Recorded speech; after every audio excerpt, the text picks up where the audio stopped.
और shahi paneer masala. Delicious, healthy, everyday.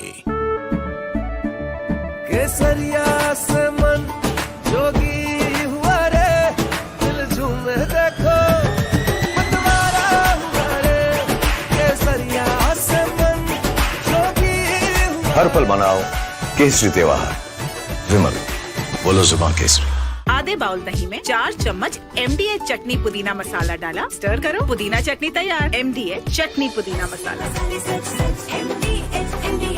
Are pure सूजी pasta, उबालो मिलाओ और खाओ, 8 मिनट में तैयार। क्या टेस्ट है सबका राजा R pure masala.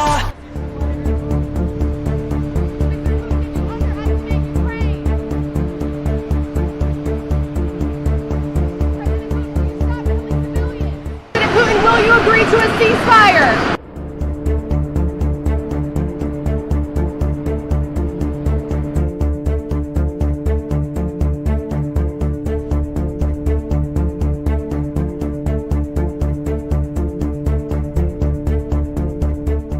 Putin, will you agree to a ceasefire? Mr. Putin, will you agree to a ceasefire? Mr. Putin, did you underestimate Ukraine?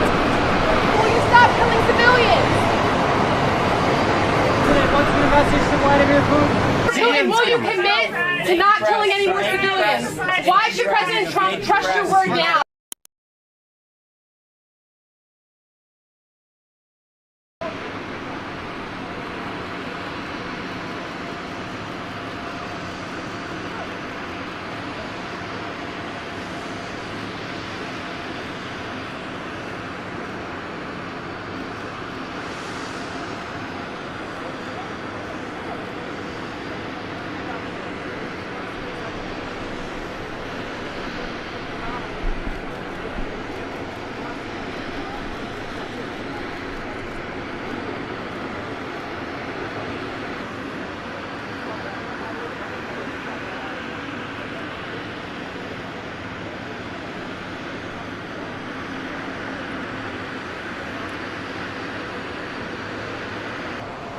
President Putin, will you stop killing civilians?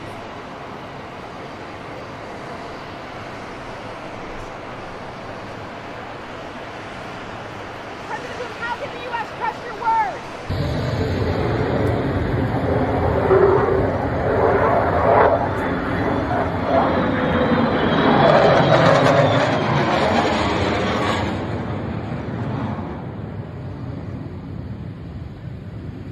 Mr. Putin, will you commit to not killing any more civilians?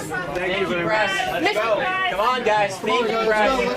Mr. President, Thank you, press.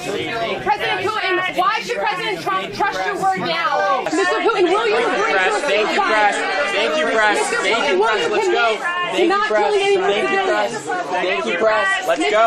Come on, guys. Come on, guys. Let's go. Let's go. Thank you, press.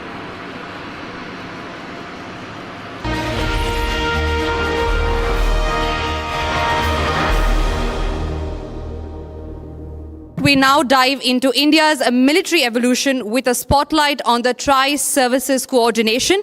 Please welcome Lieutenant General V.M. Bhuvana Krishnan, PVSM, AVSM, YSM, currently Quartermaster General, to speak on Operation Sindoor, India's first truly Tri-Services war. Please give him a huge round of applause.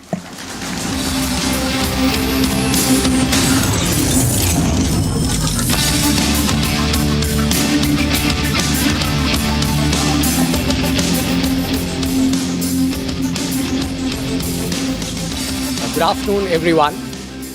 A very proud and happy Independence Day to each one of you.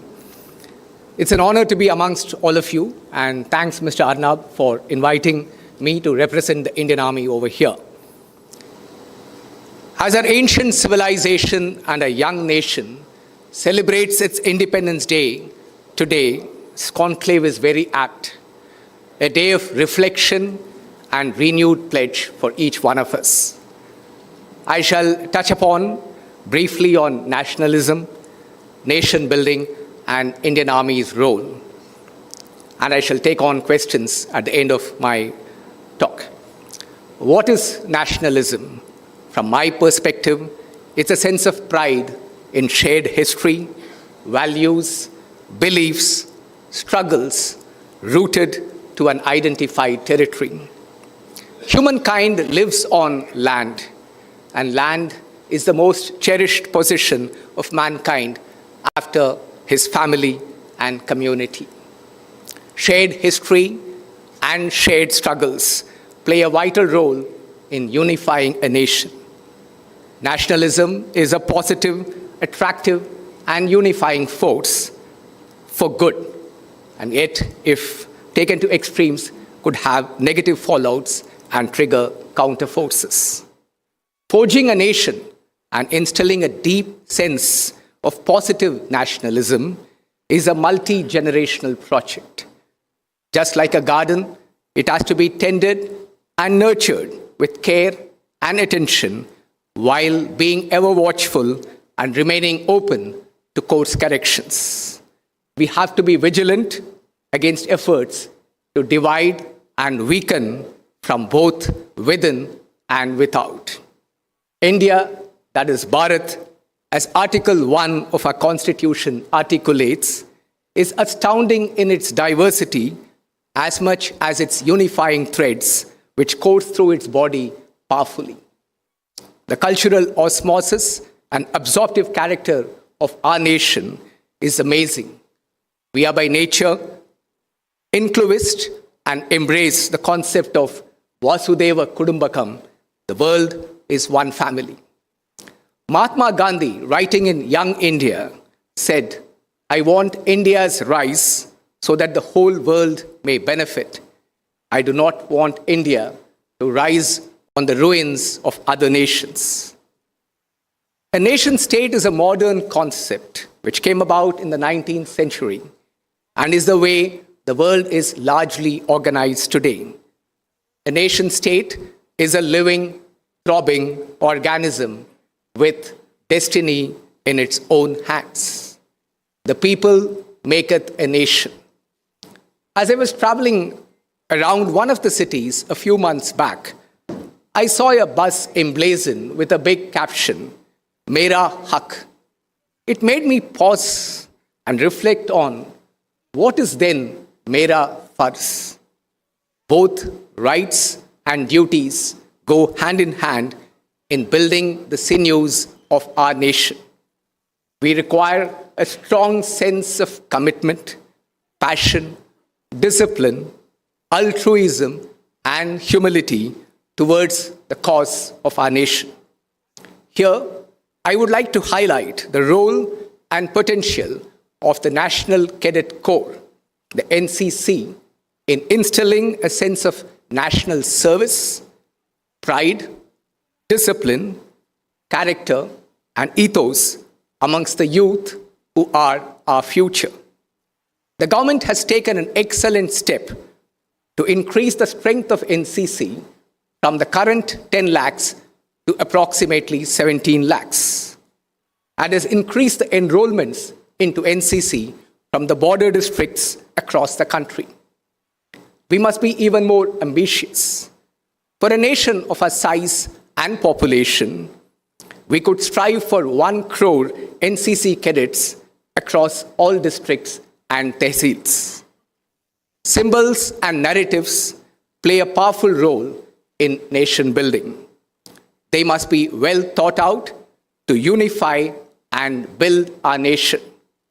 The Tiranga Jhanda is a powerful and persuasive symbol, and so is the soulful Jana Gana Mana, our national anthem, and Bharat Mata Ki Jai.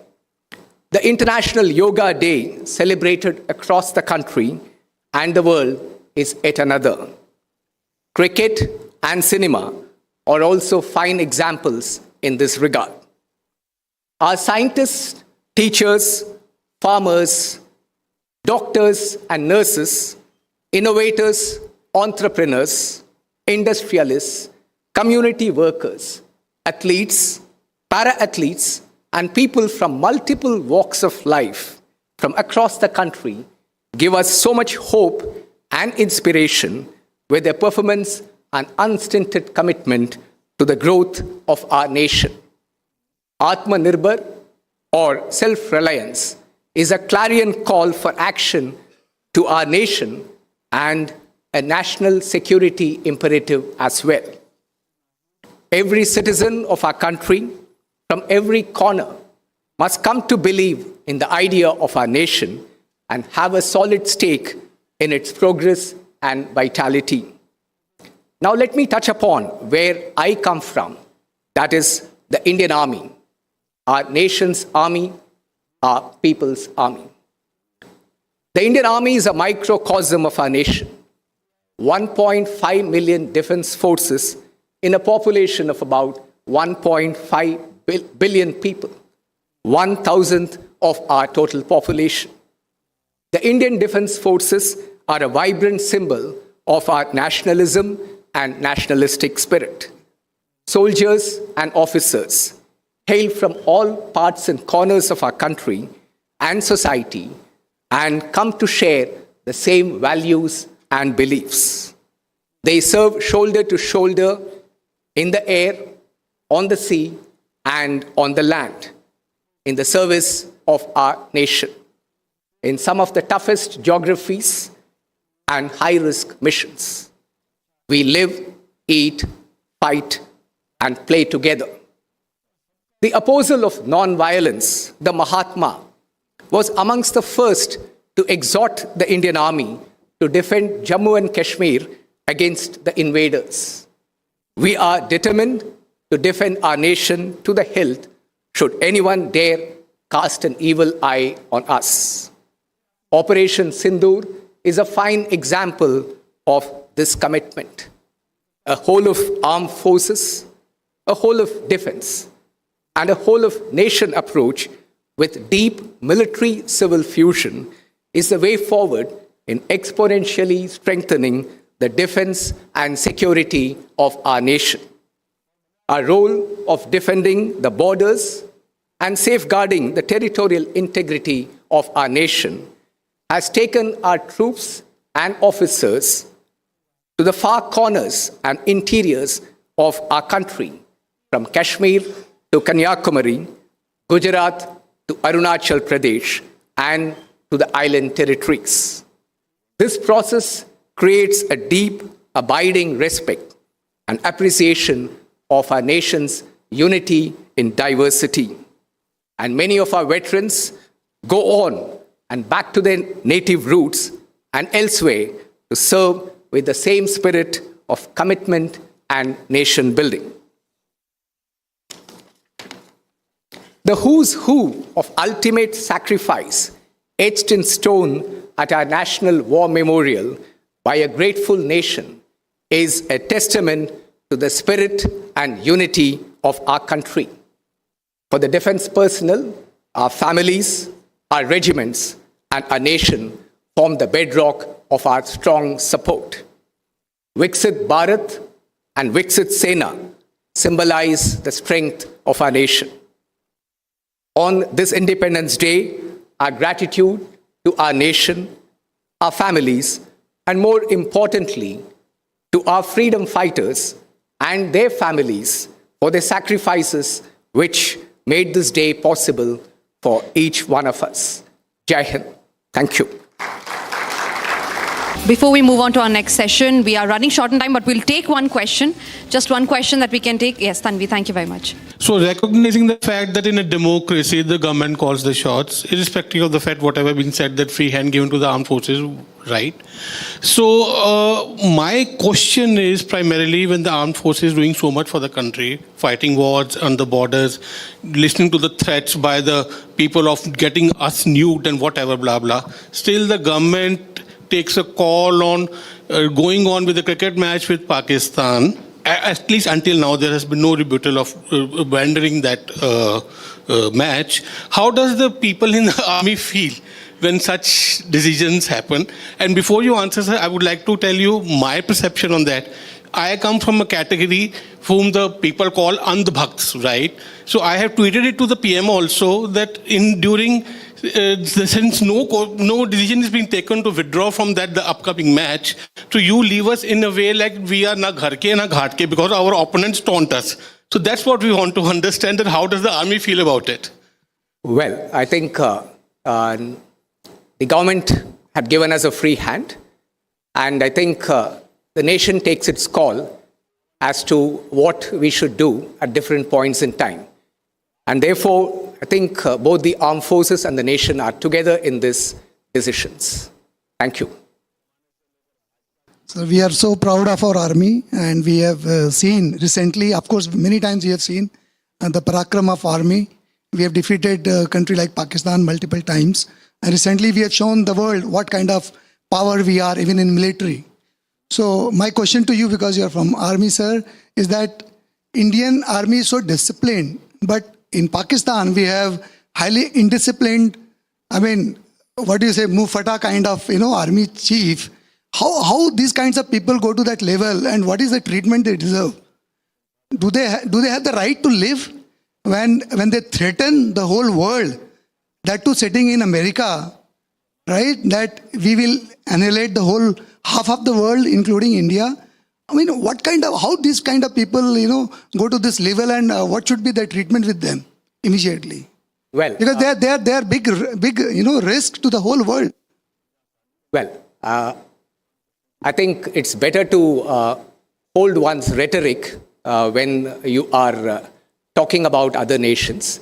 And I think the statements made were in bad taste. And the only thing we would assure the nation is that the Indian Army would make its weapons talk when the time comes. Thank you.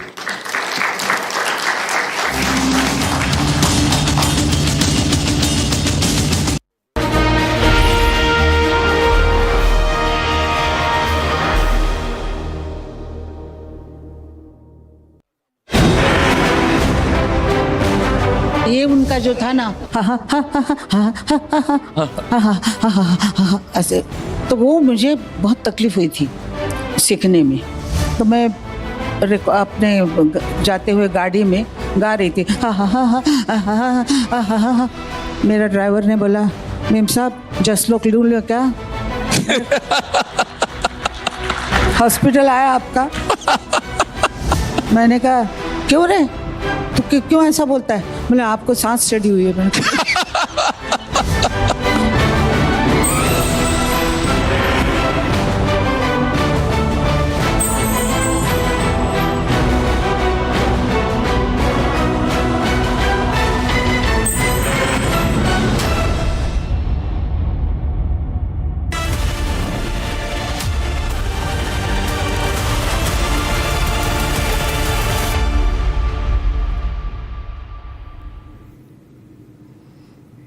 Welcome back. Now, history was rewritten at Alaska earlier today. Donald Trump and Putin, and a massive show of strength by the United States, from the most powerful handshake to the flyby by B-2 bombers and F-22 show-off at the airbase. Here's how Donald Trump welcomed Russian President Putin. Have a look.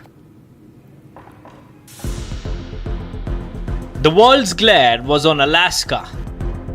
Two of the most powerful leaders on Earth, US President Donald Trump and Russian President Vladimir Putin, in one frame. History was being made at Anchorage in Alaska. But it all started with the iconic walkdowns. Trump from Air Force One and Putin from the Flying Kremlin. And traditionally, it was Trump who had to welcome Putin, and this is how he played host. Flanked by F-22 Raptors at the tarmac, Trump welcomed Putin with claps. And then came the historic handshake, one that the world was eagerly waiting for with bated breath. And Trump, being Trump, had a surprise flyby planned for his Russian counterpart. And guess what he used for it? The same bombers that allegedly wiped out Iran nuclear program, the one and only B-2 stealth bombers. Russian president didn't see this one coming. As he looked up to the skies, this is how the moment unfolded. And then came the casual exchange of pleasantries between Trump and Putin.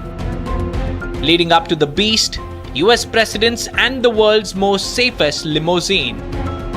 Trump and Putin at the back seat of the armored vehicle headed to the Pursuing Peace Summit.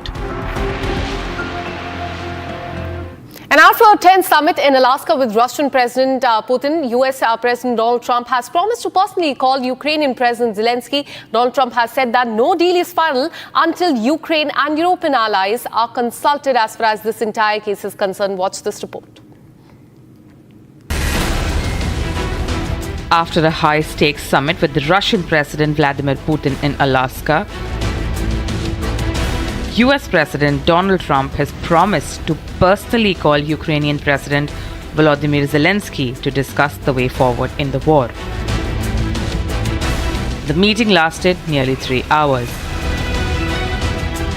While no formal ceasefire deals were signed, Trump stressed that any progress would involve direct consultations with Ukraine. Trump told reporters he intends to dial Zelensky immediately, along with European allies, to brief them on the summit discussions and seek their input before any agreements are finalized. We had a very productive meeting. There were many, many points that we agreed on, most big ones that we haven't quite gotten there, but we've made some headway. So there's no deal until there's a deal.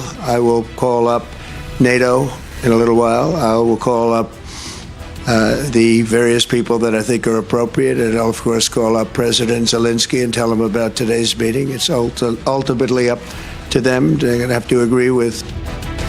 Trump's team included Secretary of State Marco Rubio and Special Envoy Steve Witkoff, while Putin was joined by the Foreign Minister Advisor Yuri Ushakov. Together, they navigated tense discussion over Ukraine's future. We see this drive of the administration and President Trump personally to help facilitate the resolution of the Ukrainian conflict. And his strive to get to the crux of the matter, to understand this history, is precious. As I've said, the situation in Ukraine has to do with fundamental threats to our security. Moreover, we've always considered the Ukrainian nation, and I've said it multiple times, a brotherly nation, however strange it may sound in these conditions. We have the same roots, and everything that's happening is a tragedy for us and terrible wound. Therefore, the country is sincerely interested in putting an end to it.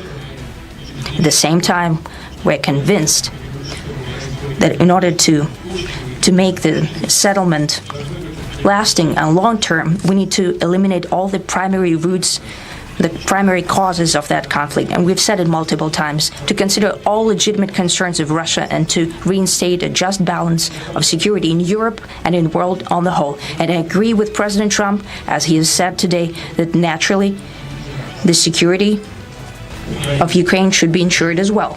Naturally, we are prepared to work on that. I would like to hope that the agreement that we've reached together will help us bring closer that goal and will pave the path towards peace in Ukraine. We expect that Kiev and European capitals will perceive that constructively and that they won't throw a wrench in the works. They will not make any attempts to use some backroom dealings to conduct provocations to torpedo the nascent progress. In the joint press conference, Trump emphasized that while discussions with Putin were productive, no deal is official until Ukraine and allies are consulted, underscoring his focus on diplomacy over unilateral decisions. Experts say Trump's plan to contact Zelensky reflects an effort to balance diplomacy with Ukraine's sovereignty, ensuring that Kyiv remains central in negotiations affecting its territory. The Alaska summit ends without a formal deal, but Trump's outreach to Ukraine signals a potential path towards mediated talks that include the directly impacted nation. As Washington prepares for Trump's call to Zelensky and European leaders, the world watches closely. The next steps could shape the course of the war in Ukraine and US-Russia relations in the months ahead. And all eyes were on Alaska summit as two world leaders stepped into history right on the tarmac in Alaska. Donald Trump and Putin, both all smiles, came face to face for the first time in a long while. A powerful poster was on display. Putin measured and calculated, Donald Trump radiating confidence. It was more than just a handshake, it was a message. Watch this. Two leaders stepped into history on the tarmac in Alaska, their every movement under the microscope.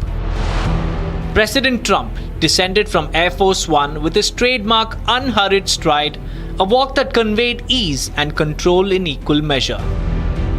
And moments later, Vladimir Putin emerged from the flying Kremlin, his posture rigid, shoulders squared, and his measured pace projecting the discipline of a former KGB operative. As they approached each other, President Trump's body language radiated casual confidence, his steps loose but purposeful. Putin's walk was deliberate, calculated, designed to fill the space without rushing to meet his counterpart. On the red carpet, the president extended a warm welcome, moving into close proximity and placing a firm hand behind Putin's back. It was a gesture that blended hospitality with subtle dominance, positioning the president as the host firmly in charge. Putin responded with a contained smile and steady eye contact, maintaining his composure while matching the pace set by the US president. As they walked side by side, their strides aligned, the symmetry flanked by the imposing silhouettes of F-22 Raptors parked on either side. The air above roared as a B-2 bomber flew overhead, an unmistakable display of American military might timed to perfection. Putin glanced skyward, momentarily breaking his forward focus to take in the spectacle. At the Alaska meeting venue, Putin was all smiles, engaging in small exchanges with the president as cameras rolled. His expression softened, but his posture remained upright, a careful balance between warmth and guarded control. On the tarmac, his Auris limousine stood steady, its polished frame gleaming under the Alaskan sun. Yet, in a telling decision, he bypassed his own vehicle to join the president in the Beast, the American presidential limousine. It was a rare image, two leaders, shoulder to shoulder, sharing a stride and the optics of unity before the high-stakes meeting. And now shifting our focus, President Draupadi Murmu and Prime Minister Narendra Modi today paid rich tributes to former Prime Minister Atal Bihari Vajpayee on his death anniversary on Sadaiv Atal in the national capital. We're learning that several other leaders, including Union Ministers Kiren Rijiju, Gajendra Singh Shekhawat, JDU MP Sanjay Jha and Delhi Chief Minister Rekha Gupta also paid homage to the statesman. Have a look.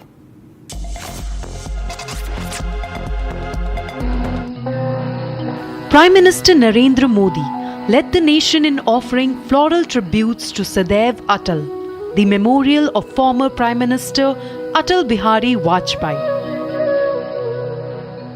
Earlier, the Prime Minister took to X, saying, remembering Atalji on his Punya Tithi. His dedication and spirit of service towards India's progress continue to inspire. President Draupadi Murmu also paid floral tributes, honoring the legacy of one of India's most respected leaders.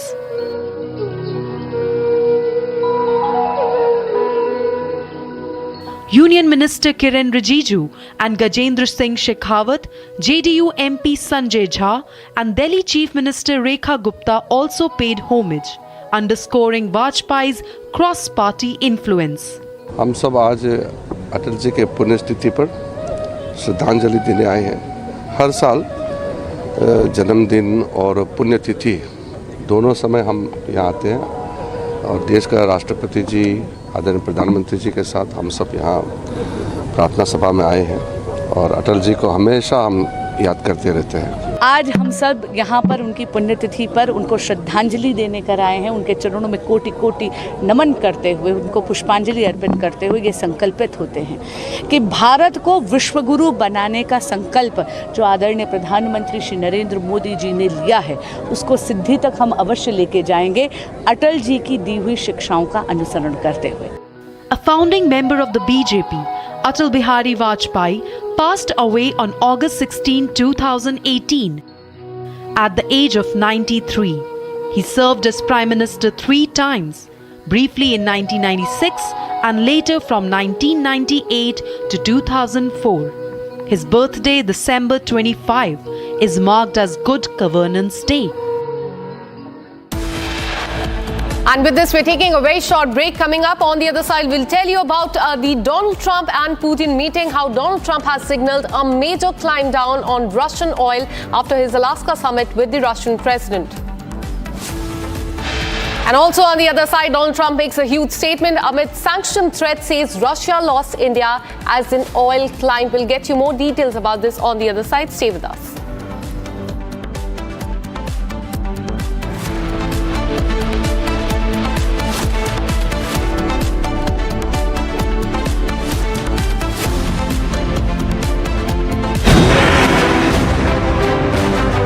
मैंने छोड़ दिया था, वो award लेना छोड़ दिया मैंने। क्यों छोड़ दिया था? क्योंकि हम और दीदी, हम दोनों को ही अवार्ड मिलते थे, और दूसरी औरत लड़कियां गाती थी, उनको भी अवार्ड मिलना चाहिए, सबको मिलना चाहिए ना। तो हमने बोला कि हम अवार्ड लेना बंद करेंगे तो अच्छा रहेगा। कोई अवार्ड तो बाकी नहीं है आपके लिए। The biggest award is the love of the people, Ashata, wherever you go. मुझे जीवन में इतना प्यार पब्लिक ने दिया है, इतना घर वालों से नहीं मिला है। तो ऐसा प्यार बहुत कम मिलता है किसी को।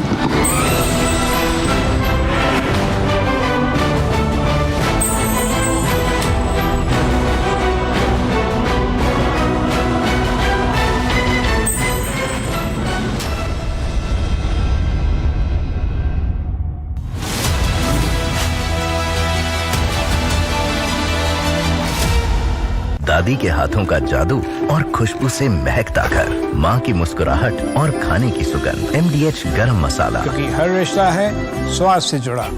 Amity has been ranked amongst the top 3% universities globally, a testimony to Amity's globally benchmarked quality. Pure सूजी पास्ता उबालो, मिलाओ और खाओ, 8 मिनट में तैयार। क्या टेस्ट है, सबका राजा आर प्योर मसाला। केसरिया से मन जोगी हुआ रे, दिल झूमे देखो मतवारा हुआ रे।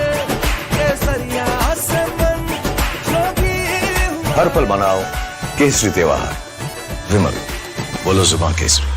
MDH की हल्दी मिर्ची धनिया करे कमाल, ये रंग दे, ये खुशबू दे, ये तीखा, ये कम पड़े, क्या निराला MDH masala.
to not killing any more civilians.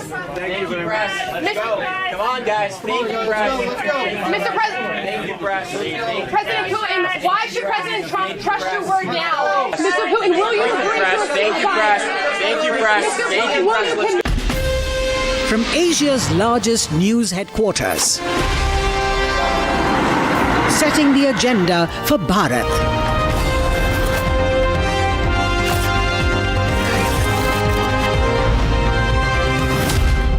watching Republic.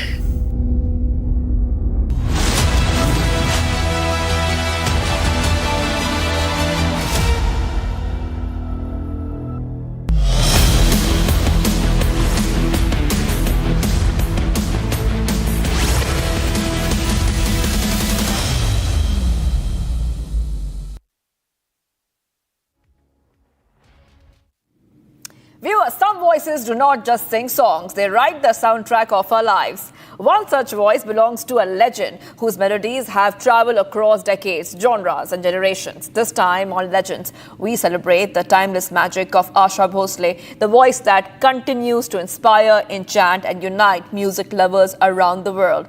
Her journey is more than music, it's history, it's heart and heritage in every note. Legends featuring Asha Bhosle, only on Republic Media Network.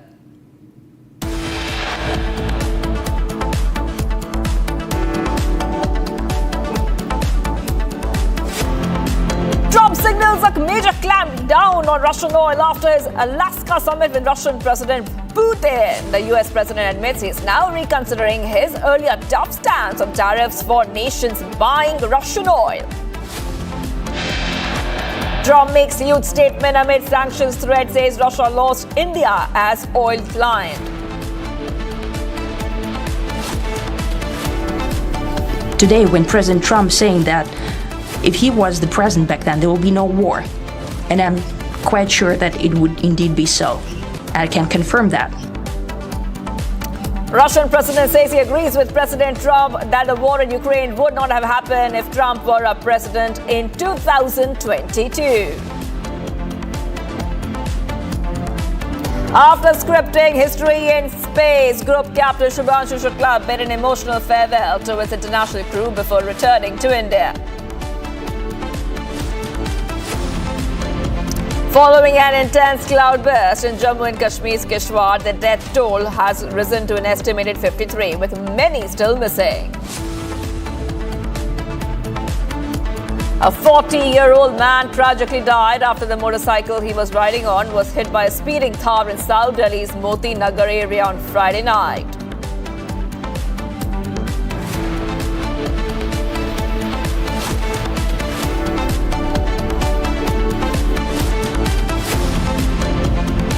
Viewers, breaking news coming in. US President Trump speaks with Ukrainian counterpart Zelensky and European leaders after his meeting with Putin in Alaska.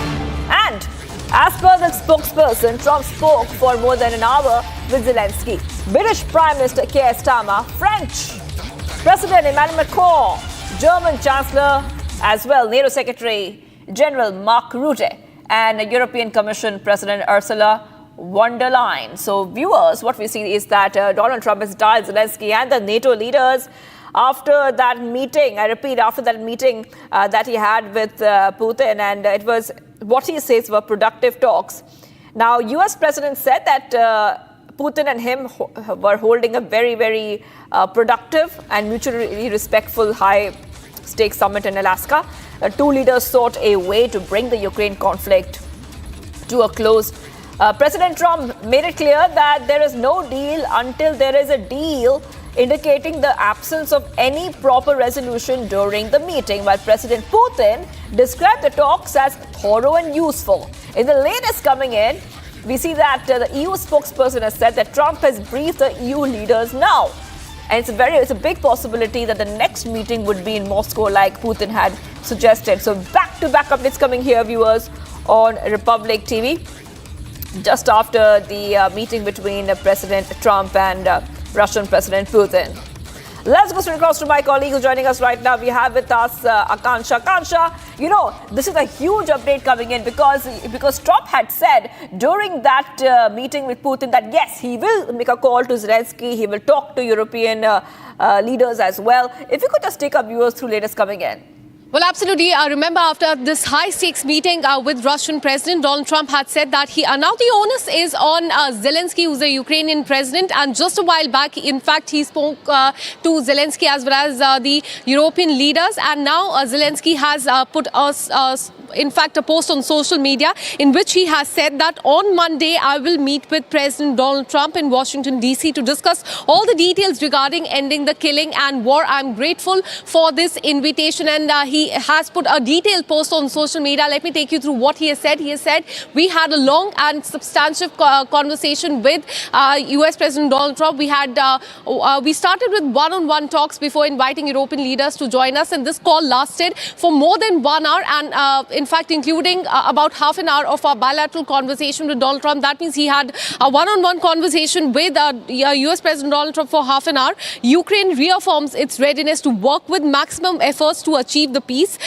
President Donald Trump informed about his meeting with Russian leader and the main points of their discussion. It is important that America's strength has an impact on the development of the situation. We support President Donald Trump's proposal for a trilateral meeting between Ukraine, USA and Russia. And this is another point, very important point, Shivang, that has come to the fore, that he's ready for a three-way meeting between him, the US President Donald Trump and the Russian President. And he also went on to say that the Ukraine emphasizes that the key issues can be discussed at the level of the leaders and a trilateral format is suitable for this.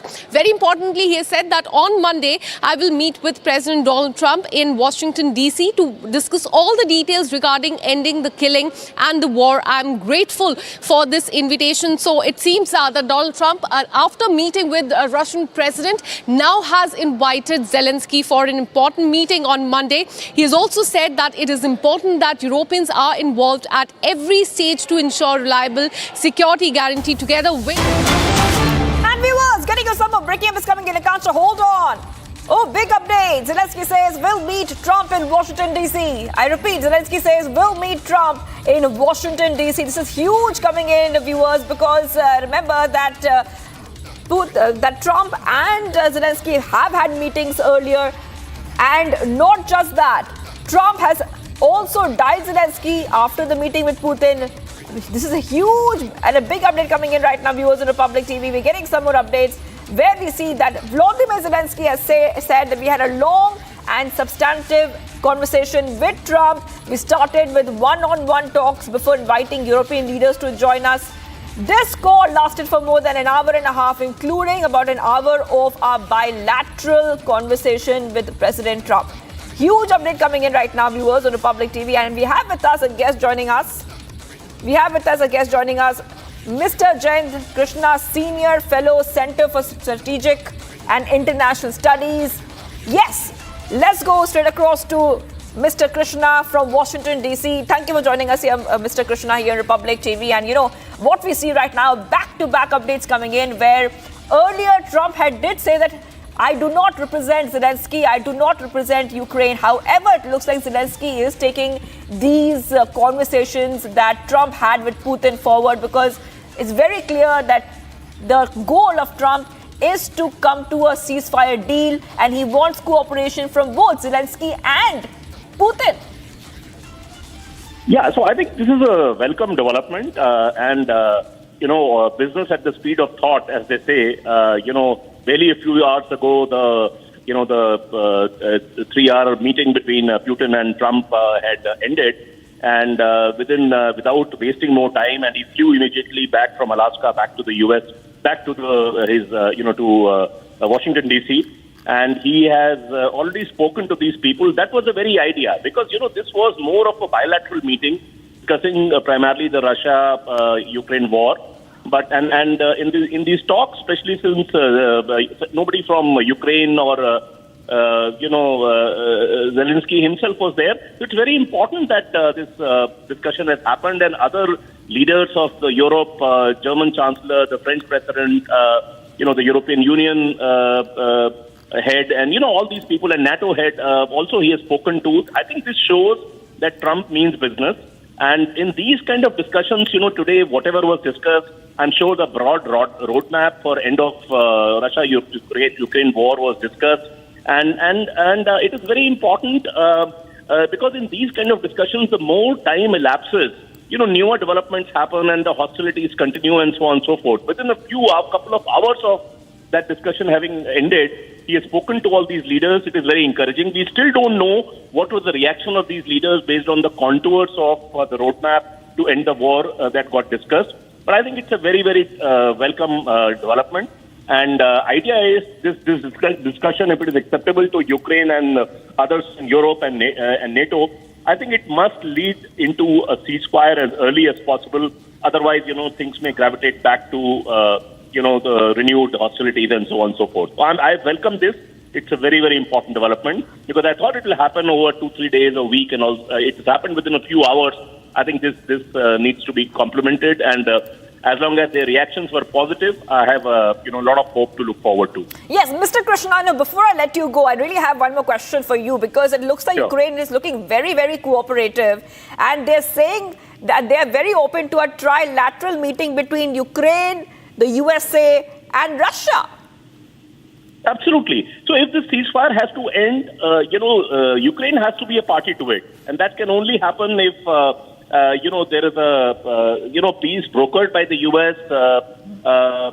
Happens, and that process happens in the presence of both Putin and Zelensky. I think it is very important, and from what it appears so far, whatever has been divulged, that Zelensky has taken today's talks between Trump and Putin quite positively, and he sees the contours of a resolution to the conflict, whatever were discussed, and not everything has been shared with the media for sure, but I'm sure President Trump would have briefed all that to Zelensky, and if he's equally game for a trilateral meeting as early as possible, this shows willingness on both sides, Russia as well as Ukraine, and I'm very hopeful that at the end of the day, nobody wins a war. No nation ever wins a war. Both nations lose. It's just a question of who loses more, who loses less. And the economic sanctions, which have been imposed on to a very large extent on Russia and to a limited extent on Ukraine, nobody likes that. These sanctions make you less competitive in the global business era, and lot of negativity these sanctions cause.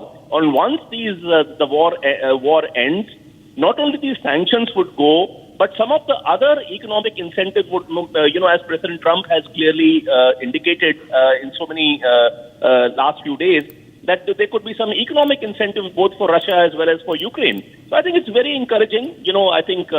I hope the sanity and the spirit of peace prevails, and both of them are able to agree to a ceasefire sooner than later. I'm very hopeful of the resolution to this crisis. Mr. Krishna, just one question to you, because we would also like to know, and our viewers would also like to know, that how big a role will European leaders and NATO leaders really play here? Because we remember that there was some kind of a negotiation which was already happening between Ukraine and the European leaders. We have seen multiple meetings which were happening. We have seen Trump try to broker peace between these two. But why does Trump want NATO leaders and European leaders to pitch in? See, because Europe is such a tightly integrated entity with the formation of the European Union, and the contours of resolution, I again repeat, none of it has been shared with the media, but I'm sure it has some land swap deal also in terms of whatever part of Ukraine Russia had annexed starting in the year 2014. 20% of the entire land of Ukraine is actually in the Russian control, right? So what kind of land swap happens? And also Ukraine wants NATO's membership, So there are multiple issues, where, different countries in Europe are very, very tightly integrated. It's not just issue of resolving the conflict between Russia and Ukraine. Other countries do become indirectly a player or involved entities, and that's the reason President Trump has briefed them. Because any land swap, right? It also affects other neighboring countries, right? Any membership of NATO and things like that, it affects that. Lifting of sanctions once the ceasefire happens, it involves the entire European Union. So I think these are the reasons. These are the reasons, All right. Thank you for joining us. I'm Mr. Krishna, Senior Fellow at CSIS United States, and joining us live from Washington, D.C. I would also like to go across to Ambassador Deepak Vora, former diplomat, joining us here at Republic TV. Thank you for joining us here, Ambassador Vora. I really want to ask you exactly what Trump is trying to achieve here. He first says that severe consequences if Russia does not come down to a ceasefire deal. Now he says, let's see what happens next. We have not hammered out a deal yet. And now Zelensky has pitched in and said that, yes, we're open to talks. All right, ma'am. Thank you very much. Always a pleasure to be with you, even though it's in the middle of the afternoon. At least it's not 2 o'clock in the morning, which is what, if Trump was up to his usual tricks, we would be. First of all, this entire meeting, this summit is a non-starter. Putin won his battle even before he came because he didn't concede anything and he managed to get this meeting, thereby showing the world that he is a very reasonable guy. He's willing to talk. His 3 major demands, ma'am, you know what they are. Everybody knows. No NATO, no rearmament of Ukraine, and the Russian-occupied areas will remain Russian. What did Trump want? Trump wants business deals in Ukraine and in Russia. As far as Ukraine and Zelensky are concerned, they can go to hell. He's not interested. 500,000 or 100,000 or 10,000 Ukrainians died, Trump doesn't care. So that's the first issue which we are clear about. Second, ma'am, apart from a good photo opportunity and an occasion for people like me, so-called experts, to pontificate and to talk and to analyze, and for journalists, outstanding journalists like you, to spend a lot of time writing and analyzing the body language, and he said this and he said this, nothing is going to come of it. On a scale of 1 to 10, I would give Vladimir Putin 8 marks for the way he conducted it, and I'd give Donald Trump 2 marks. He was outmaneuvered at every step. And he then said, which is very interesting, Zelensky's tweets, of course, kept changing. They're terrible fellows. Donald Trump, look what he's doing. Then, oh, I love Donald Trump. Then, look, but they're not taking care of my interest. Oh, doesn't matter. I trust Donald Trump. He's lost it completely. So the major outcome, as I see it, the takeaway, is Trump saying, look, I am washing my hands of this entire business. I have other things. Now it is up to Zelensky and the European Union to deal with it. So the ball has been kicked firmly in their court. The Europeans will not be able to do anything. They were jumping on the back of American power. Now that they have to deal with it themselves, ma'am, they are going to flee Ukraine faster than you can say Donald Trump. Yes. Also, Ambassador Vora, I also want to ask you one more question regarding exactly what Trump is trying to achieve once again, because he also has made one more comment about countries importing oil from Russia. And he said, let's see what happens. I might roll back the tariffs. There's no clear plan ahead, whether it's importing oil from Russia, whether it is a Russia-Ukraine war. What exactly is Trump trying to do here? He's not being able to come out with any conclusive plan. He's not going to. He doesn't want to. The idea was not to pressure us so much as to pressure Russia, saying, listen, guys, I'll tell the Indians not to buy oil from you because I love Modi, Modi loves me. They won't buy oil, and therefore Russia's oil industry is going to take a hit. But he doesn't know the India he's dealing with. We said, well, you can fly a kite. We'll continue to buy oil from Russia. Now, that leverage also he had lost. It was meant to pressure Russia. So now what he wants, ma'am, he's got what he wants, I would say on the scale of 2 out of 10. He's got what he wants in Ukraine. He wants business deals. He wants reconstruction. First, destroy Ukraine. You remember a country called Iraq? What these guys did? Destroyed it. And then American companies got all the juicy contracts to rebuild Iraq. Ma'am, as Jean-Baptiste Lacan, the French chap of the 19th century, the philosopher thinker, had said, La plus ça change, plus c'est la même. The more it changes, the more it's the same. So, Mr. Trump has got the business deals. His companies will look for oil and gas and rare earths and whatever. They'll do it jointly with Russia in the Russian-occupied areas. They'll do it alone in Ukraine. Everybody will be happy, go to sleep, and Mr. Zelensky will probably get a job as a stand-up comic somewhere in New York. All right. I see this happening. All right. Thank you for joining us. Thank you for joining us, Ambassador Deepak Vora, former diplomat, joining us in Republic TV. And I really have to take a break right now, viewers. But once again, the Putin-Trump meeting ends, but many more developments coming in from there. Taking a short break. Do not go anywhere. We have many other stories for you. After scripting History in Space, Group Captain Shubhanshu Shukla bid an emotional farewell to his international crew before returning to India. And 40-year-old man tragically died after the motorcycle he was riding on was hit by a speeding Thar in South Delhi's Moti Nagar area on Friday night. Stay tuned, viewers. We are live and breaking.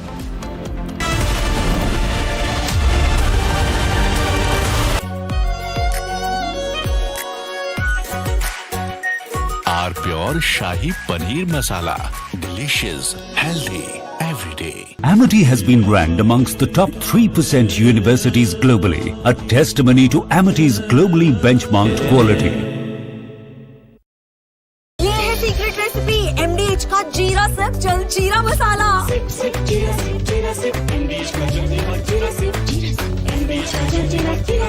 इसको घर पे लगाओगे तो शादी का तो पता नहीं, पर घर पक्का नहीं टूटेगा।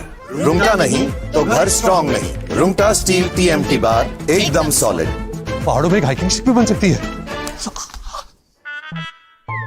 थोड़े में ज्यादा स्वाद यही तो है इसकी खास बात। वाओ मामा क्या स्वाद है। अरे मेरे राजा मसाला।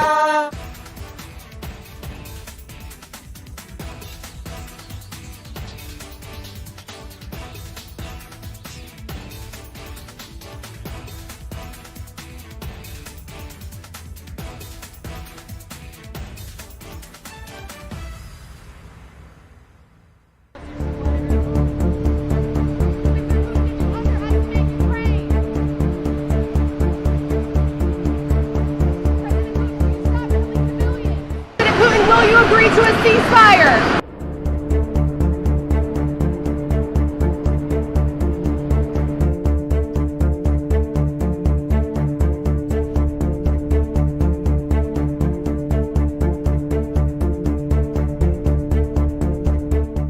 Putin, will you agree to a ceasefire? Mr. Putin, will you agree to a ceasefire? Putin, did you underestimate Ukraine? Will you stop killing civilians? What's your message to Vladimir Putin? Putin, will you commit to not killing any more civilians? Why should President Trump trust your word now?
Mr. Putin, will you commit to not killing any more civilians? Thank you very much. Let's go. Come on, guys. Thank you, press. Mr. President. Thank you, press. President Putin, why should President Trump trust your word now? Mr. Putin, will you agree to a ceasefire? Thank you, press. Thank you, press. Thank you, press. Let's go. Thank you, press. Thank you, press. Thank you, press. Let's go. Come on, guys. Thank you, press. Let's go. Thank you, press.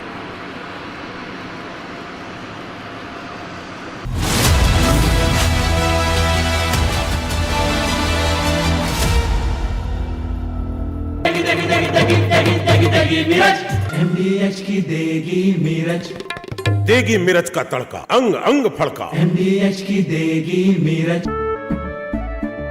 केसरिया से मन जोगी हुआ रे, दिल झूमे देखो मतवारा हुआ रे।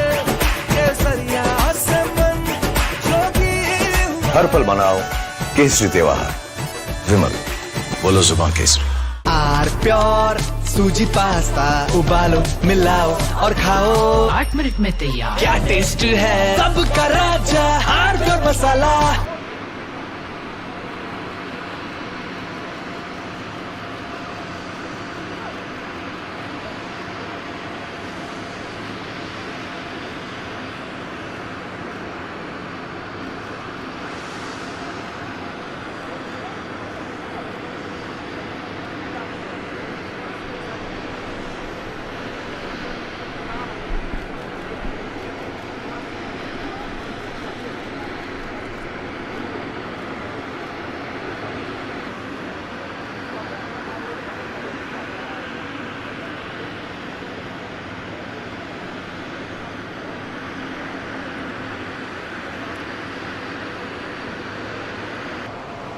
President Putin, will you stop killing civilians?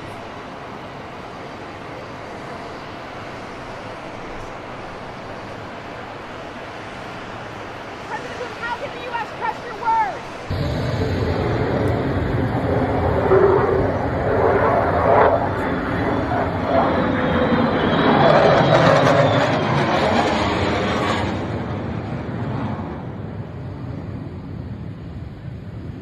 Mr. Putin, will you commit to not killing any more civilians?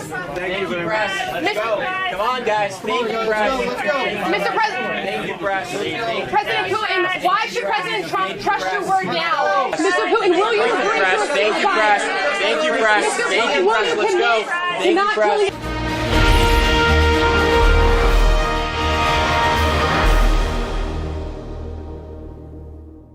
Our next speaker, ladies and gentlemen, is our guest who is a man of courage and sacrifice from the elite special action group of the NSG, a man who has served at the very front line of India's security, paying tribute to our nation's unflinching patriotism. Please welcome retired Colonel Rajiv Bagga as he speaks on bravery, sacrifice and patriotism. Sir, thank you very much. The stage is all yours.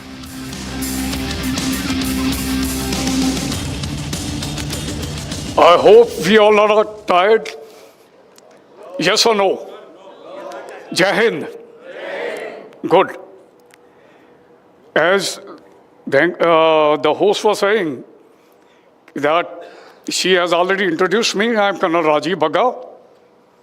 And I have spent 32 and a half years, glorious years, in Indian Army. Wonderful years. Blessed. I'm a former Black Hat Commando officer. Spent 2 decades almost in J&K combating terrorism, hunting them. The psyche of the soldier is same what Colonel Shailendra also spoke. Certainly I am not going to repeat the same, but you will invariably find the soldier always think in a similar way.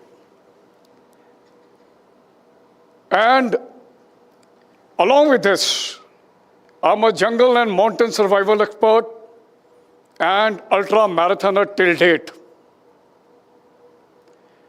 I'm going to speak about bravery, sacrifice, and patriotism.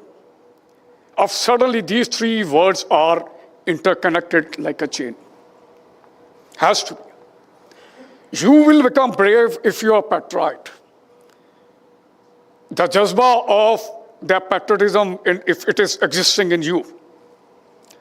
With my few stories, or a short stories, or something about a short story about the Great War, I'm going to prove it. Well, I start, the first thing I talk about, in most of the forum, many people ask me, sir, where are you from? I all the time say, I am an Indian. I don't speak about what province. That comes later. If you ask any Israeli, where are you from? He'll say, I'm Israeli. We are Indian first.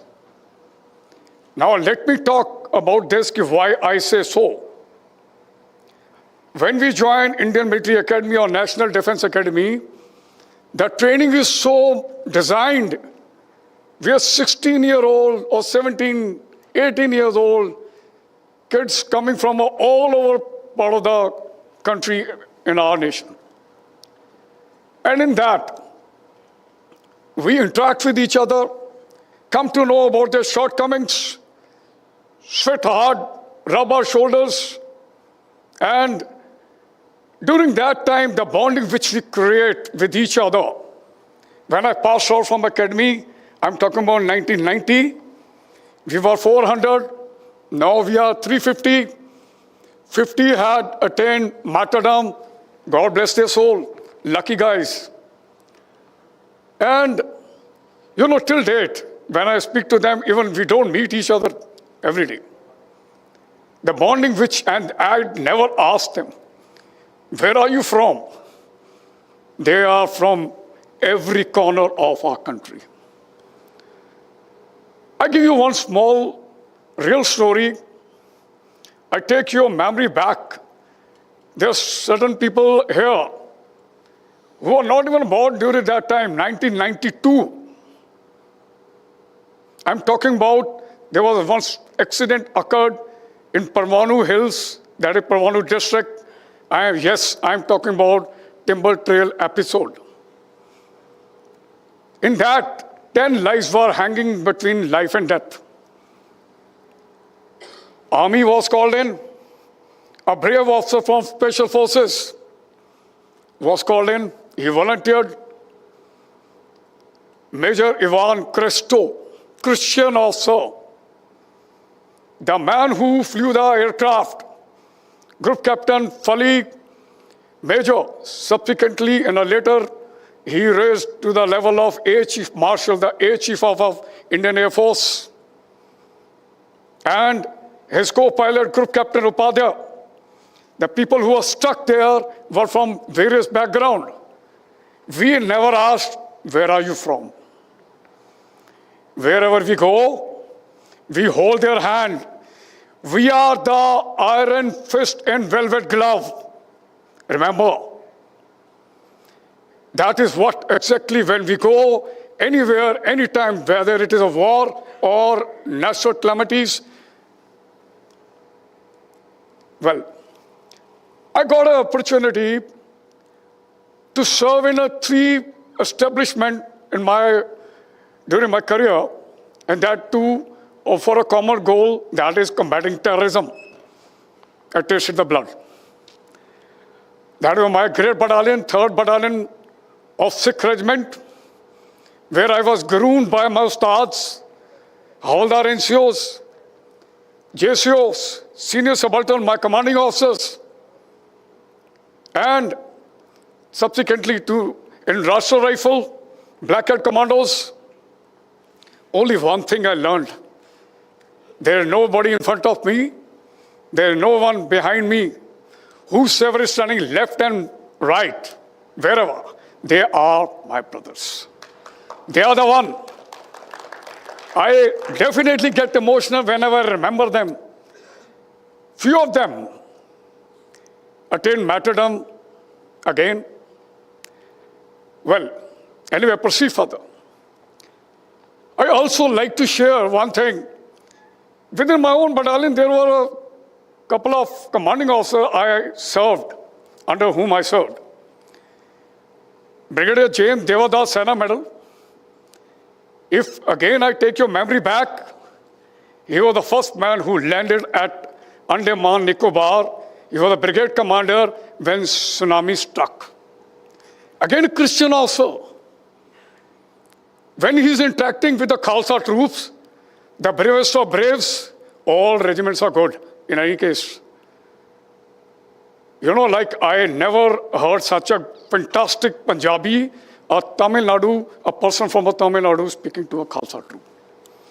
The culture, tradition, and the religion of our troops becomes our. This is what exactly we believe in the community, our family. And today, if somebody asks me, who is your family? When I close my eyes, and I all the time say, it is the entire nation is my family. Not the people who are staying along with me in the 4 walls. And that is what exactly I personally feel. Okay. Next thing I speak about, how I'm leading my life as a veteran. I was all the time a man with a mission. I spent 32 and a half years, good, given to my nation. Certainly, I take pride in it. Now too, in the morning I get up, I see a bust of a Sikh soldier, a small statue. I salute him and say, you have taught me great military values. Why I am marathoner till date at the age of 57, the last marathon I ran last month only, that too in mountains. I just simply don't believe that there is something called age. Because the army has given me that much energy level. When I recollect the siksha of my ustads, the Khalsa troops, or when I was in NAG, in Black Hat Commandos, the only thing they used to say, Sahab Badr, aapne abhi sir 40% diya hai. Something, if you have got energy to eat, you got a capacity to run again and again. I have registered self just few days back in one of the most challenging race. I will not tell you the name. Probably I'm going to be the oldest one, and I will compete. When I was doing it, my wife, she was saying, will you be able to cope up? Running is a different, this time it is an endurance. Yes, I will.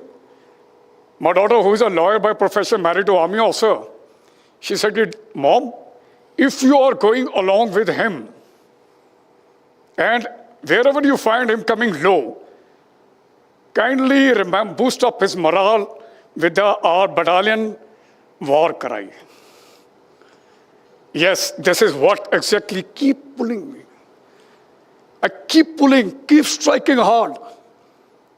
This is what is my psyche, my lifestyle. And people ask me, sir, you must be very free now, having a great time. No, definitely I'm having a great time. I hunt for future leaders. My task is not over, my mission is not over. I don't want followers, I want to create more leaders through my experiences. This is what exactly the mission I am on. And my reply all the time remains the same. Military life is not only profession, it's a lifestyle. It flows here now, here, everywhere. Well, I progress further. I tell you something very commonly you must have heard by many Fajis, Naam Namak Nishan, isn't it? What is that? And it is not confined to the men who wear uniform. Please flush out this thought from your mind. Naam Namak Nishan is applicable in every field, whether you are working in a private sector or in media, you're a doctor, or wherever you are. The only thing is, you have to be loyal to yourself, loyal to your organization, and you have to think what exactly I am going to do for the nation building. And when I say I'm on a hunt, I design my runs. Invariably, every day I run 10 kilometers. And en route, I look for youngsters, talk to them. My aim is to be absolutely interact with 4 to 5 strangers every day. Tell them about the war stories of our great heroes. Tell them about where exactly our nation is heading. And this is what, if I am doing so, the younger generation, whosoever is sitting here, I absolutely take pride in them. They are very dynamic, and I am delighted to share. They got such a great vision and have got a real great vision to see our country touching the glorious heights. Okay. I progress further. I tell you something about short stories, and with the help of this, what I was talking about, sacrifice, bravery, and patriotism. I'm coming to this now. What is the psyche of a soldier when they go for a war? You need to understand why they are ready to sacrifice their life. It's just not psychology related, it is an emotion, definitely psychology, because it's emotion. Why so? The reason is you can understand with these short stories. I'm going to tell you about, in a very brief manner, an epic battle, Battle of Saragadi. The battle of my regiment. We celebrate our regimental day on 12th September.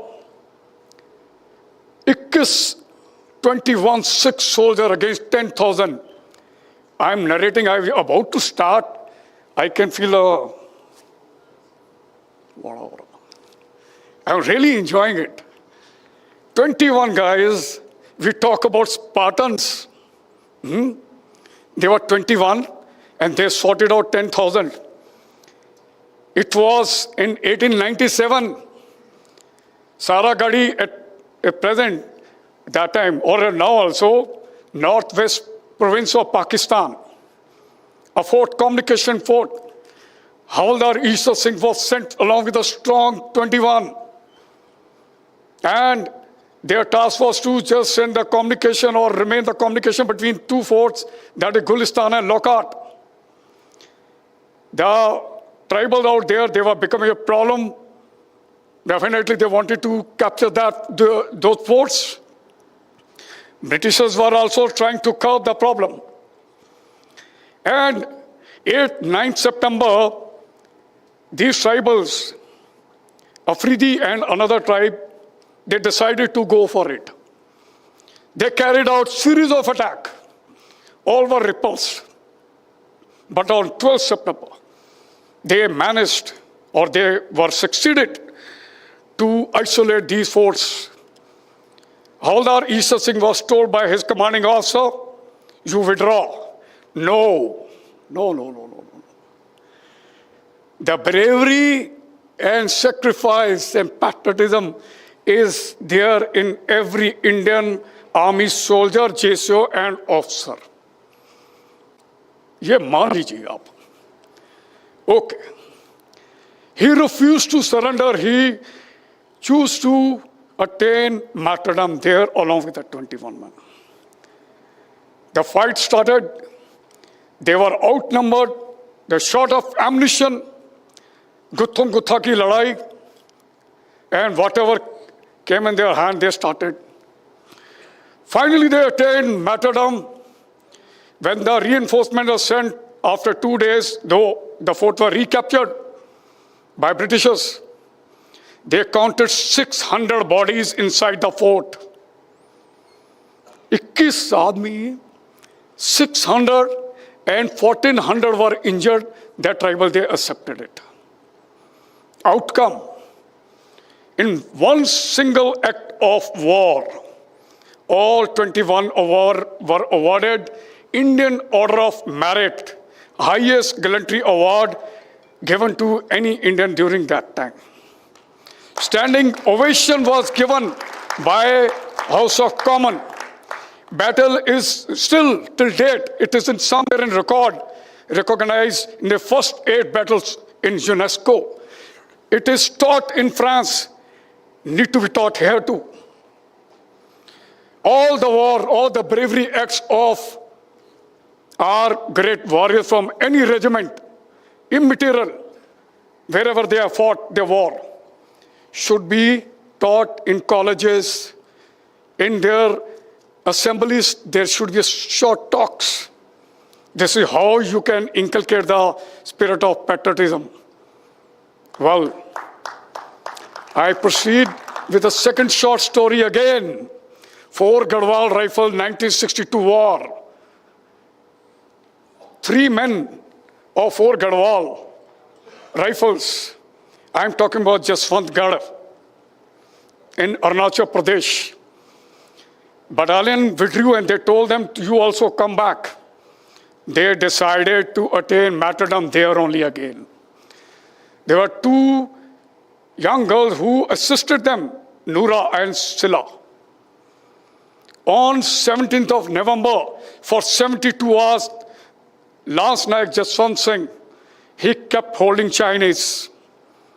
And he was awarded Mahavir Chakra posthumously. Imagine what is the psych, why they do so. We are trained, definitely we are trained. But, they are what exactly come in our mind? There's somebody waiting for us? No. We don't hate anyone who is in front of us. We definitely love those who are standing behind. The entire country. Right? Okay.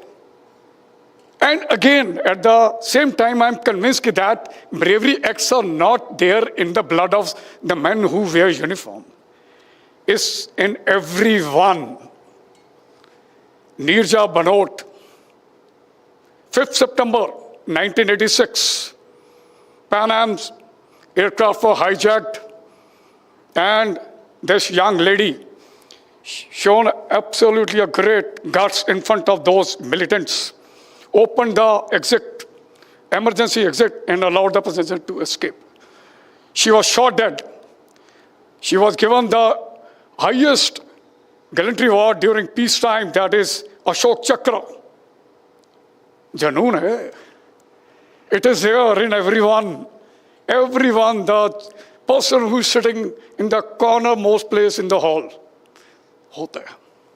Yes, hona chahiye. So this is what, now I want to bring out what is the psych.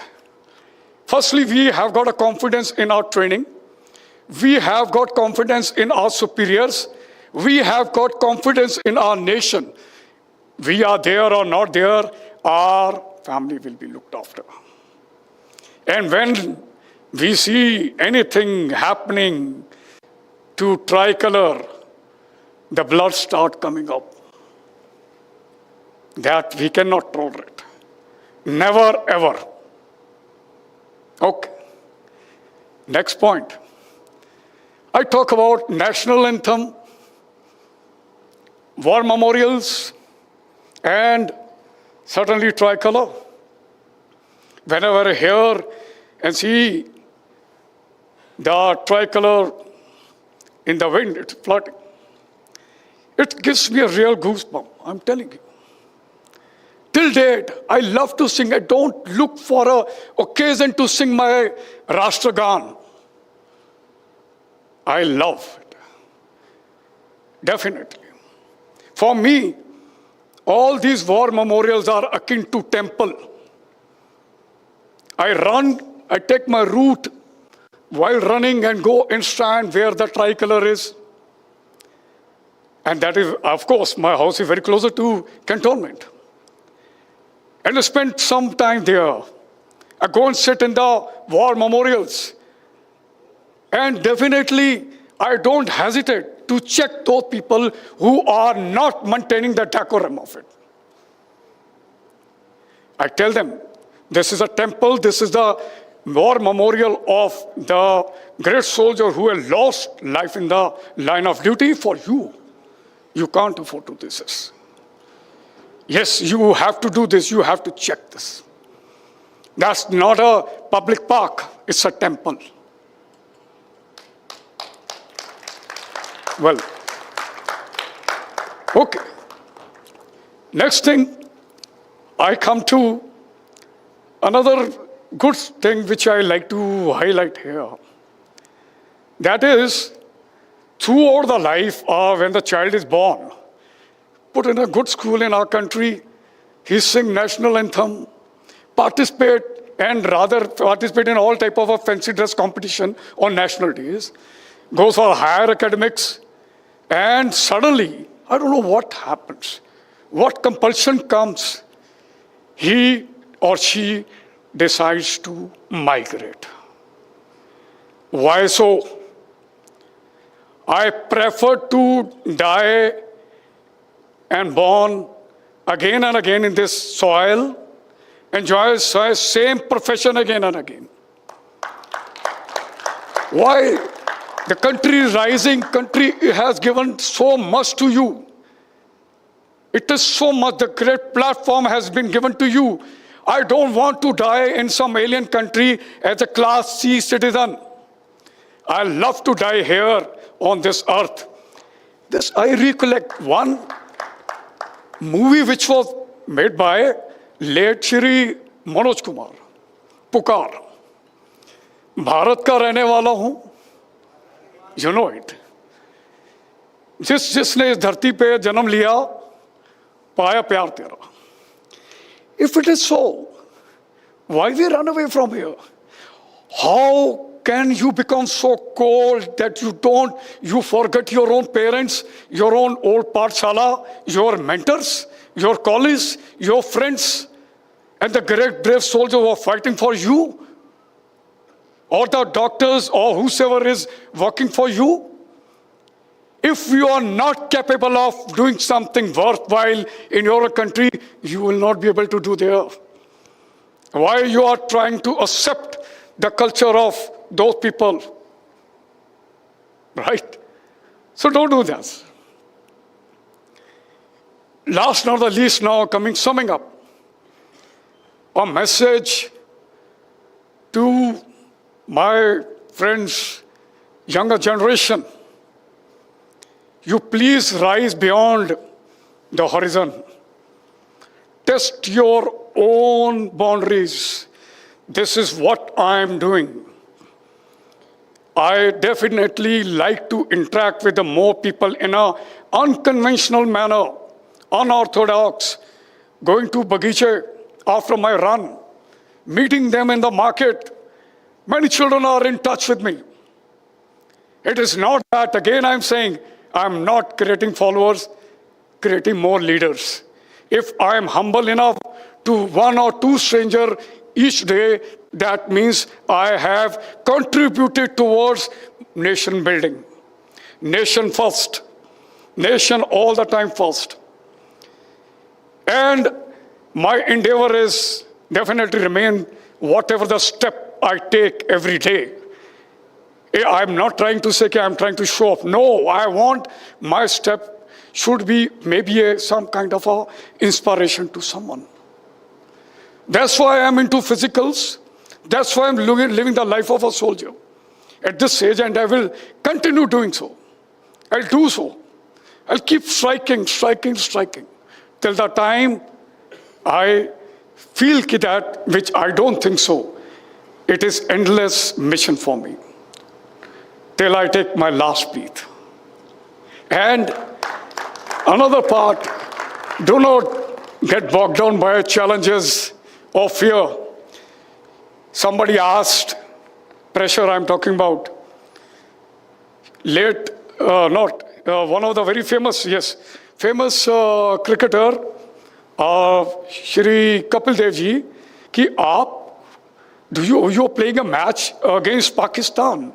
You must be under pressure. He said, hey, come on. I play cricket for passion, not under pressure. So the words which has been imported from outside, fear, trauma, this and that, then nothing, please flush it out. Fear is actual, how you react. Let me tell you how you react. It's you. Then nothing. Don't scare yourself with all these challenges. And I'm telling you, you are in a real safe hands. Our borders are guarded. Even we are looking after inward also. Government is doing dynamic job. You heard other speakers what they spoke. They absolutely told you the truth. And you have to accept it. You have to create your own identity. And that day, you should really clap for yourself when your father is going and somebody say, he is the father of that girl or boy who has done this thing for the country. This is your identity. I don't expect anybody becoming CEO of the company at the age of 21. But what you're supposed to become at 21, you must become an effective citizen. If at the age of 21, a young second lieutenant in the army is taking the charge of 40 lives in hands and not concerned about his life and ready to sacrifice, let's do it. Let's do something for our own country. Let's do it. Let's convince our soul and heart and mind. This is what exactly I have to say. and what experience I gained in Black Hat Commandos, what are the operations, that is my past, and what I look ahead now in the eyes of young youth generation is definitely my mission. Thank you, ladies and gentlemen. Anything you'd like to ask? Oh yes, if you want to ask anything, you need to relay your question because I lost my hearing in one of the operations. I'm 50% deaf. Anyway,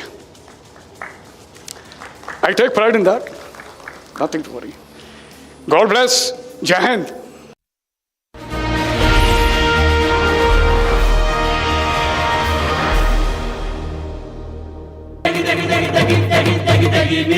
MDH की देगी मीरज, देगी मिर्च का तड़का, अंग अंग फड़का। MDH की देगी Miraj. Hi guys, just wanted to tell you that Republic Media Sports, our 4 sports, is not just about sport. It's about heart, discipline and untold dreams. Stories that need national stage. And I fully support this initiative and invite you all to be a part of this. So stay tuned for our 4 sports and let's cheer together.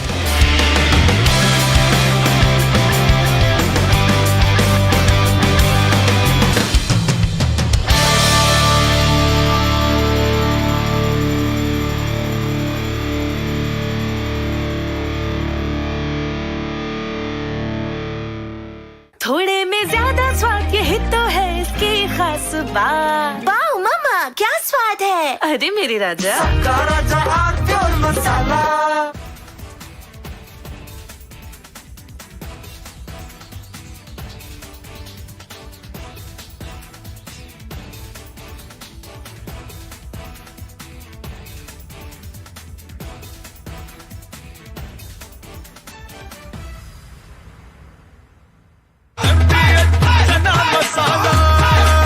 अब छोलिया हो या लोबिया, सफेद चने या काले चने, सब कुछ मजेदार बने।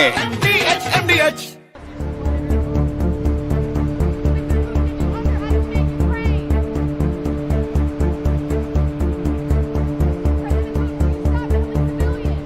Putin, will you agree to a ceasefire?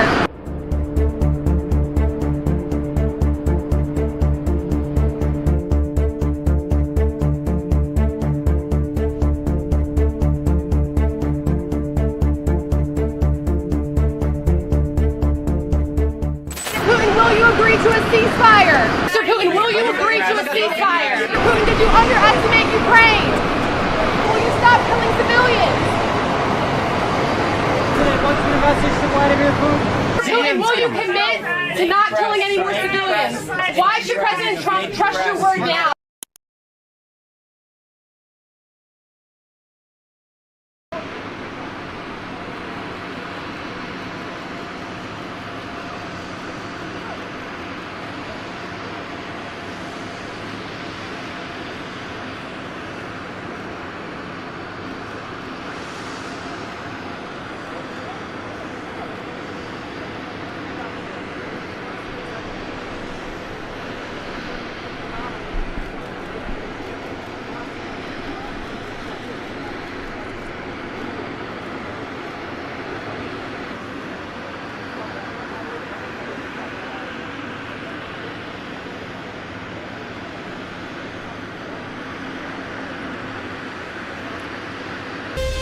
From Asia's largest news headquarters, setting the agenda for Bharat.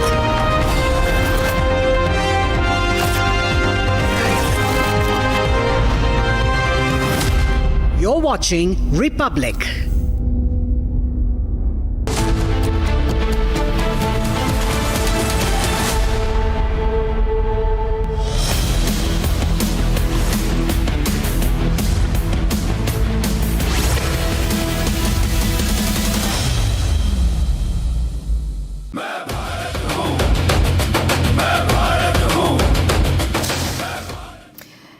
It's time to turn the spotlight tonight on Indian Sports, R4 Sports on Republic is where we celebrate the grit, the glory and the game changers from grassroots fighters to headline makers. This is where the action meets the nation. And speaking of action, a new chapter for Indian football. Khalid Jamil steps in as head coach. The big question, can he bring back the glory days? Scan the QR code on your screen and tell us what you think. Your vote decides the score.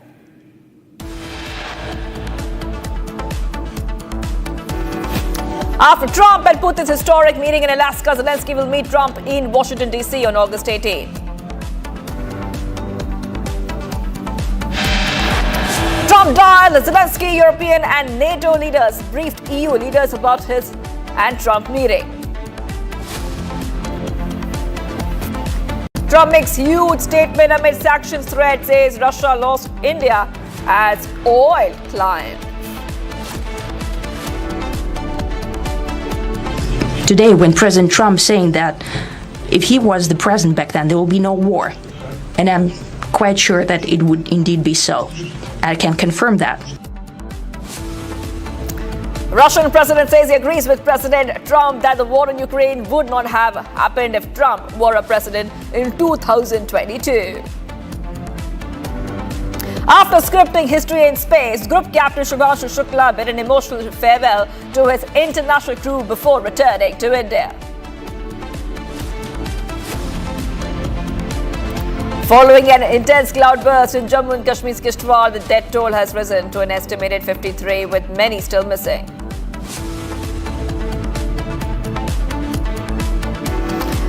A 40-year-old man tragically died after the motorcycle he was riding on was hit by a speeding Thar in South Delhi's Moti Nagar area on Friday night.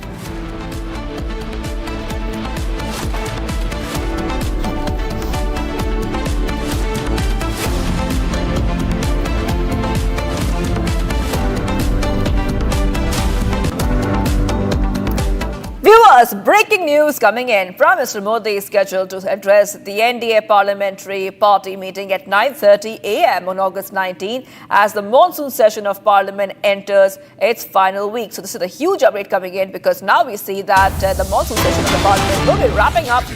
And as it wraps up, the meeting will be chaired by Prime Minister Modi, expected to address the NDA MPs on strategic matters and upcoming legislative priorities. August 19th is the date. PM Modi to address NDA MPs around 9:30 a.m. And we'll try to get our viewers more updates as to what we can expect next, especially as the monsoon session will be concluding very, very soon. So August 19th, Prime Minister Modi will be addressing NDA MPs at 9:30 a.m. Let's go straight across to my colleague who's joining us right now. We have with us Priyanka. Priyanka, I'm coming across to you. If you could also tell our viewers, what could be on the agenda for this meeting, because we know that the Parliament monsoon session is about to end. It has seen a lot of ups, a lot of downs. What would Prime Minister Modi be talking about to the NDA MPs? Well, see, Shivangi, the agenda is still need some clarity on that hand, but we also know that there are some important work that is needed to be completed when it comes to selecting the vice president candidate from the BJP, or that is from the NDA. That is something could be one of the main talking points of this particular meeting. But yes, Prime Minister Narendra Modi is all scheduled and all set to be addressing the NDA parliamentary committee, and he will of course be talking about several strategies moving forward and legislative business which needs consideration at this point in time, given the fact that the monsoon session is also entering its last leg. So whether he will be giving any such directions as to how the House must function for the upcoming week, or whether there is going to be some other important discussions that will be made, that is something needs to be seen. But all eyes are going to be on 19th of August morning 9:30 a.m. when Prime Minister Narendra Modi will be addressing the NDA leaders. All right, thank you for getting those details for us, Priyanka. We'll be counting down to that. We have to move ahead to some more breaking news coming in right now, viewers. NCERT released a special module for schools to mark partition horrors Remembrance Day. This module says partition was not the work of one individual alone, but of three forces. Jinnah, who had been propagating the partition, the Congress, which accepted the partition, and Mountbatten, who had been sent to implement the partition. The new module has sparked controversy and Congress has slammed the NCERT. So back-to-back updates coming in right now, viewers on Republic TV. And we'll try to get more updates as to exactly what this new module has inside. But a new controversy has erupted. Repeat, a new controversy has erupted where the new NCERT module on partition horrors is partly blaming Congress, and that has sparked a huge row. Now, the module says partition was not the work of one individual alone, but of three forces: Jinnah, the Congress, and Mountbatten, who had been sent to implement the partition. The new module has now sparked controversy, and the Congress has slammed the NCERT. NCERT has gone ahead and released a special module for classes 6 to 12, sparking a huge debate about the interpretation of history. And now we see the Congress has spoken up, and the Congress says the module should be burned as it does not tell the truth. So we'll try to get our viewers more updates on exactly what is happening and the reactions coming in, especially from all political parties on this story. But from what we understand right now, it looks like this new module has now sparked a fresh controversy. That is right. And in fact, let's tell you exactly what we know so far. What we know is that the NCERT has released a partition module for classes 6 to 12 students. Module says three forces responsible: Jinnah, Congress, Mountbatten. Congress leader Pawan Khera has also reacted and slammed the module, calling it misleading. The module says partition was not the work of one individual alone.